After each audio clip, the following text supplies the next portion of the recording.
my name is Ashley, and today I am going to be teaching about costume design specifically. I've been making videos pertaining to theater, specifically costuming, so this is super exciting. I'm super excited to make this video. I hope everyone likes it. Don't forget to like and subscribe. So let's get into it.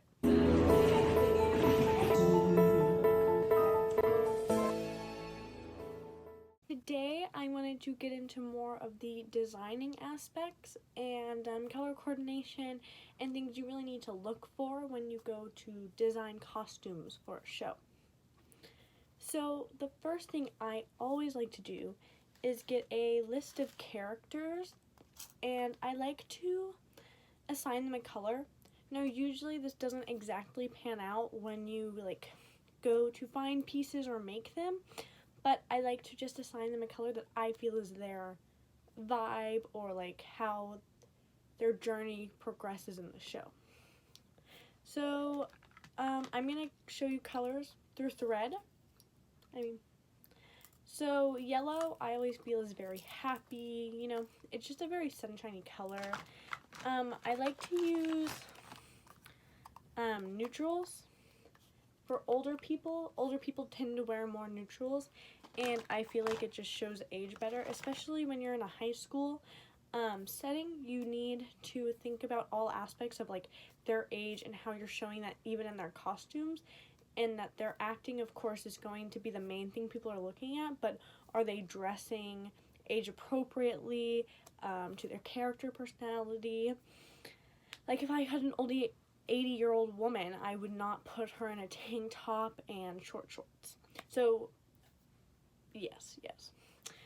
I like to do darker colors, sadder. It's just what our minds are going to associate with certain emotions. So like I said, yellow and green and just kind of brighter colors are happier colors, and then darkers are more sad, more depressed. Yes. So usually a specific thing to me in the way I design is that I like to use red more in romantic settings. A lot of shows, I would say more children's shows, people associate red with the villain or the bad guy. Usually more sophisticated plays that we do, there isn't a devil or a villain or something. So I usually like to use red to show new love blossoming or new romantics and stuff like that. Yeah, pink, girly color, you're always gonna think about girly stuff. Black I feel is a really good color that you can always put a pop of color with, something that, black neutralizes things, so it's not too much, I feel like. Unless you want to go too much, unless it's the character, then it's over. Yes. So I wanted to show you sort of how that actually played out for the show I was doing. It's called Things I Know to Be True by Andrew Bovell. And here are two characters, Rosie and Fran. And Rosie's dress for the whole show is actually a green floral print. I don't know if you can differentiate that as green.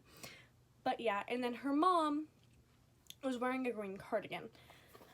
What I like to do with this show, Fran was an older mother of four.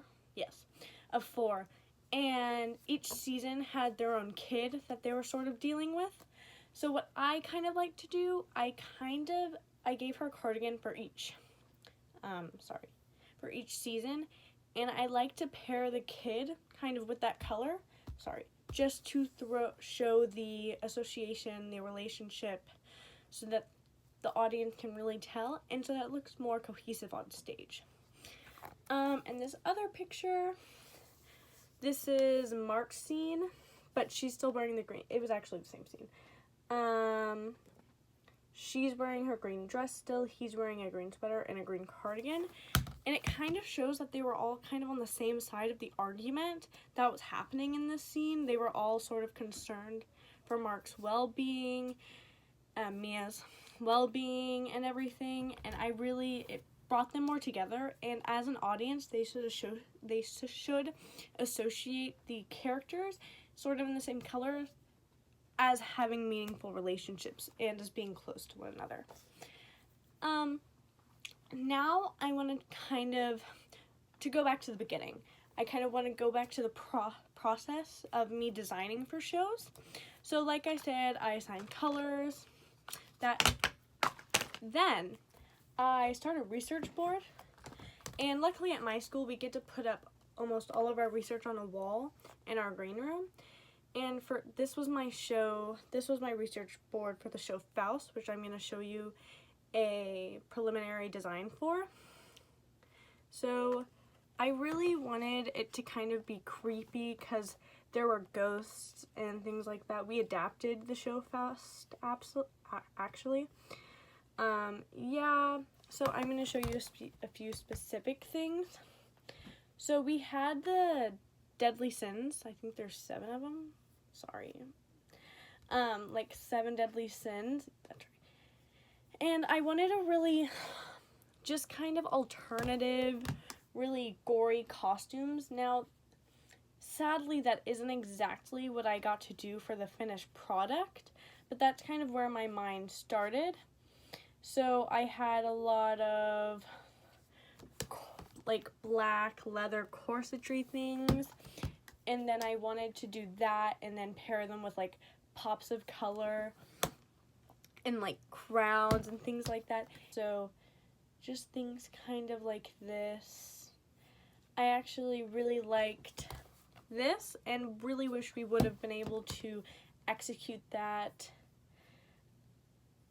A big thing that we actually decided to go with were spines, golden spines, sort of like this. This was from, yes.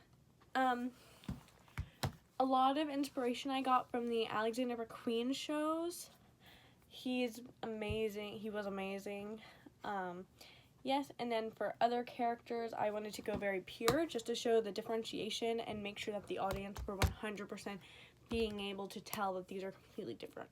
So like I was saying earlier about how villains were in red, I really wanted to stay away from that when I did Faust, just because I really didn't want to play into that stereotype that the color red was just for villains, and I wanted to put it elsewhere.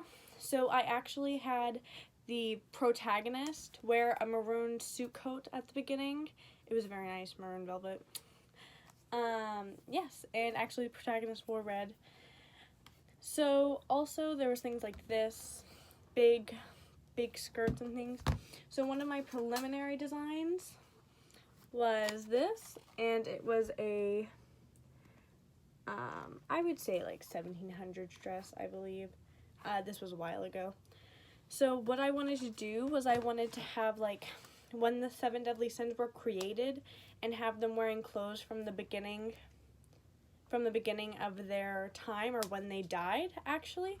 And then I wanted to show them like as they decayed in the world, so I actually want to do like on their flesh and things, like being able to see the bone, the spine in the back, like things coming up from their head, like maybe like their bones like growing more in the back of their head and like coming up and things. And then I wanted this cage skirt to be seen, and then their legs to be seen through it. And then I wanted their skin to be gray, and just to show that they were sins and that they were in hell and dying and everything. And I really wanted that to come through, and I wanted it to be such like, I wanted it to be so grotesquely beautiful that like you just had to love it. Sadly, that isn't exactly what we got to do. I really would have loved to do that, but maybe something like that for another show, so you never know. Yes. The next thing I do in the design process after like doing preliminary sketches and figuring out actual designs is I like to go in stores, more like thrift stores, and see what I can find that I don't have to make for a good price. For Faust, we actually made a dress for our main woman. Her name was Gretchen. So let me show you her dress. It was really, really pretty. outside of water. Sadly, we had a water stage. So it looked kind of bad. But it was a really nice dress. You can't see it too well in this light, but it was really, really pretty. It was gray. It went really well with all of the protagonist spouse clothes. Yes. So thank you so much for watching. If you have any questions about the costume design world at all, please comment down below and I will try to answer as quickly as possible. If you want to see more of the shows that I've styled, go to carnegietheater.com. I've done all the shows since Speaking in Tongues. The only ones I haven't done are Red and Doubt. I didn't do Red because I stage managed, which was a bunch of fun. And don't forget to like and subscribe. So thank you so much. I hope everyone enjoyed it and I hope you learned something. So thank you for watching. Hi, we are your IFA co-founders. I'm Ellie. And I'm Miriam. And thank you so much for watching our videos. You guys can learn more about our cause down below at our website, www.inspirationfinearts.org. And if you like this video, make sure to subscribe to our YouTube channel. We couldn't be where we are without the support of you guys, so make sure to send in videos of the things that you've learned during classes and pictures of the art that you completed. Everything you send in will be featured on all our social media platforms. Thanks for supporting us, and until next time, Go find your inspiration.